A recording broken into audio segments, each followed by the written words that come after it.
National highway के लिए है, क्योंकि वही हमारा अधिकार है। बाकी रोड जो स्टेट के होते हैं उसके ऊपर ये लागू होने का प्रश्न ही नहीं होता। मुजफ्फरपुर में टोल टैक्स को लेकर के अवैध उगाही का मामला लगातार संज्ञान में रहा है और उसके बाद भी अभी तक जिलाधिकारी महोदय के स्तर से भी एक लेटर निकाला गया, लेकिन उसके बाद भी अवैध उगाही जारी है। आप सर निश्चित तौर पर इसको संज्ञान में लेकर के कार्रवाई होगी। अगर जो अवैध वसूली होगा ऐसे लोग बचे नहीं। डीएम है, इसको देख लें। एक टोल टैक्स है, मैठी टोल टैक्स, जिसको लेकर के लगातार इससे पहले तमाम ट्रक एसोसिएशन ने लगातार इसको लेकर के पहल किया। हनुमान कट स्टेट हाईवे पे कहीं से भी टोल वसूलने के मतलब इसका प्रावधान नहीं है कि एनएचआई वहां बैरियर लगाकर टोल वसूलेगा। जिला प्रशासन जांच करवा करके उस बैरियर को हटवा दिया।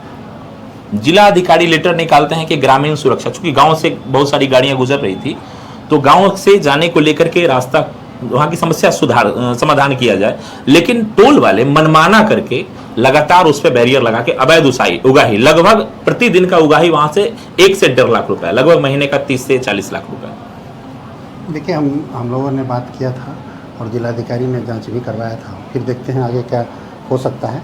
और निश्चित रूप से जो न्याय संगत होगा वही होगा।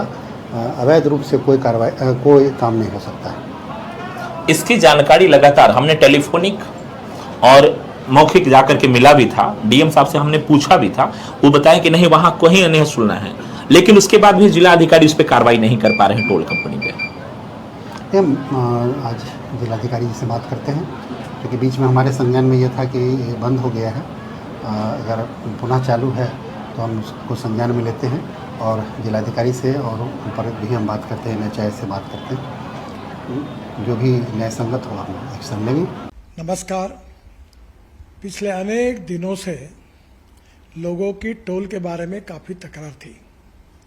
सरकार ने जो निर्णय किया है वो बहुत बड़े प्रमाण पर जनता को राहत देने वाला है, जिसमें 3,000 रुपये में जो पास है साल भर का, उसकी अगर टोल पे किया जाएगा तो उसकी कीमत कम से कम 10,000 से ज़्यादा रुपये का टोल देना पड़ता था, वो केवल 3,000 रुपये में होगा।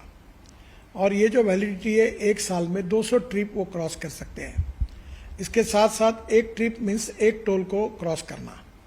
इसका फ़ायदा ये होगा कि 200 ट्रिप्स यानी 200 टोल क्रॉस करना होगा और एक टोल क्रॉसिंग की एवरेज कॉस्ट केवल 15 रुपये पड़ेगी। कुछ जगह पर ये 80 रुपये है, 50 रुपये है, 100 रुपये है, तो ये केवल 15 रुपये हो जाएगी। और मान लीजिए एक टोल पर आप 50 रुपये भी देते हो तो 200 टोल क्रॉस करने पर उसकी कीमत 10,000 होगी। उसके बदले में आपको केवल 3,000 रुपये में ये पास मिलेगा, एनुअल पास, और सालाना 7,000 रुपये की बचत होगी। और अभी जो सिस्टम हम लोग ला रहे हैं उसके बाद टोल नाके पे जैसे रुकना पड़ता था, रुकने की भी ज़रूरत नहीं पड़ेगी और निश्चित रूप से ये जनता को ये स्कीम से राहत मिलेगी। ये स्कीम केवल नेशनल हाईवे के लिए है, क्योंकि वही हमारा अधिकार है। बाकी रोड जो स्टेट के होते हैं उसके ऊपर ये लागू होने का प्रश्न ही नहीं होता। मैं फिर से एक बार आपको ये विश्वास दिलाता हूँ कि इससे काफ़ी बड़ी राहत मिलेगी और 15 अगस्त से ये स्कीम पूरे भारत भर शुरू होगी और जिसमें निश्चित रूप से आपकी जो तकलीफ थी वो कम होगी। मैं फिर से एक बार आप सबका बहुत बहुत अभिनंदन करता हूँ और आपको शुभकामनाएं देता हूँ। धन्यवाद, नमस्कार।